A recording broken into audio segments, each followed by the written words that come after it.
Biggest celebration of the year. ఈసారి ఆట చదరంగం కాదు, రణరంగమే అంటూ మొదలైన మా బిగ్ బాస్ సీజన్ 9 ఆట సత్తా ఉన్న సామాన్యుల్ని గుర్తించింది. ఎంటర్టైన్మెంట్ లో కొత్త ట్రెండ్ క్రియేట్ చేసింది. ఈసారి జరిగేది ఉత్సవం మాత్రమే కాదు, బిగ్గెస్ట్ బ్లాక్ బస్టర్ పండగ అంటూ బిగ్ బాస్ 9 రీయూనియన్ ని ప్లాన్ చేసింది యాంకర్ శ్రీముఖి. ఈ ఈవెంట్ కి సంబంధించిన ప్రోమోని తాజాగా వదిలారు. ఈ ఈవెంట్ కి తమ కొత్త మూవీ ప్రమోషన్స్ కోసం నిఖిల్, శివాజీ సహా పలువురు స్టార్లు వచ్చారు. అలానే big boss 9 winner Kalyan Padala, runner Tanuja Gowda సహా మొత్తం కంటెస్టెంట్లు అందరూ రావడం విశేషం. తనూజా రాగానే నేను రన్నరప్, ఈమె రన్నరప్, ఇద్దరం రన్నరప్ అంటూ శ్రీముఖి హగ్గిచ్చింది. శ్రీముఖి రన్నరప్ అంటే ఆడియన్స్ లో విన్నర్ అని అర్థం అంటూ రీతూ చౌదరి కామెంట్ చేసింది. అది ఎవరు చెప్తున్నారు? టాప్ 5 కి రాని వాళ్లు చెప్తున్నారు అంటూ రీతూ పరువు తీసింది శ్రీముఖి. ప్రోమోలో దివ్యల మాధరి హంగామా కూడా మామూలుగా లేదు. సీజన్ 9 లో బాగా వైరల్ అయిన తన dialogue "you don't have brain also, you don't have sense also, who are you" అంటూ మరోసారి రీక్రియేట్ చేసింది మాధురి. మాధురిని చూసి "నువ్వు మళ్లీ వచ్చావా అక్క" అంటూ ఇమ్ము కామెడీ చేశాడు. మరోవైపు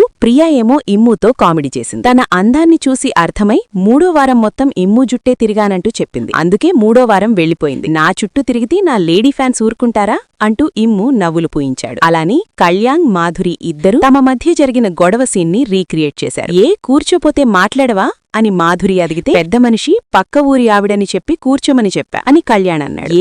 ఆవిడేమైనా ముసలిదనుకున్నావా కూర్చోడానికి అంటూ ఇమ్ము మళ్లీ పంచులతో రెచ్చిపోయాడు. ఇక ట్రూత్ ఆర్ డేర్ లో భాగంగా "నువ్వు ఎవరిని పెళ్లి చేసుకుంటావని" రీతూని అడిగింది శ్రీముఖి. పవన్ కుమార్ ఉప్పల్ అంటూ డీమాన్ పేరు చెప్పడంతో లవ్ సాంగ్ వేశారు. దీంతో అటు ఈతూ, డీమాన్, ఇటు కళ్యాణ్, తనూజ ఇద్దరూ స్టేజ్ మీద డాన్స్ చేశారు. ఈ అద్భుతమైన పేర్కి మీరు ఇస్తున్న రేటింగ్ ఎంత అని ఆడియన్స్ ని అడిగితే 100% అంటూ ఓటింగ్ పడింది. ఇక ప్రోమో చివర్లో నాగార్జున కూడా ఎంట్రీ ఇచ్చారు. ఆయన అడుగు పడకుండా, ఆయన మాట వినపడకుండా కిక్కే ఉంటుంది. అందుకే ఆయనే సాక్షాత్తు ఈ ఉత్సవానికి రాబోతున్నారని శ్రీముఖి చెప్పగానే నాగ్ స్టేజ్ మీదకి వచ్చారు. "సార్, ఒక చిన్న గేమ్ ఆడదామనుకుంటున్నాం. వీకెండ్ ఎపిసోడ్ లో మీరు వాళ్ళందరితో ఆటలాడిస్తారు కదా" అని శ్రీముఖి అంటే "నేనెక్కడ ఆడానమ్మా, వాళ్ళాడారు నాతో ఆటలు" అంటూ నాగ్ పంచ్ వేశారు. "నా పేరు హరి సార్, సీజన్ 10 కంటెస్టెంట్ ని" అంటూ ఎక్స్ప్రెస్ హరి అనగానే నాగ్ ఒక్క క్షణం అవాక్కయ్యారు. రాసేశాడు ముందే అంటూ నవ్వుకున్నారు.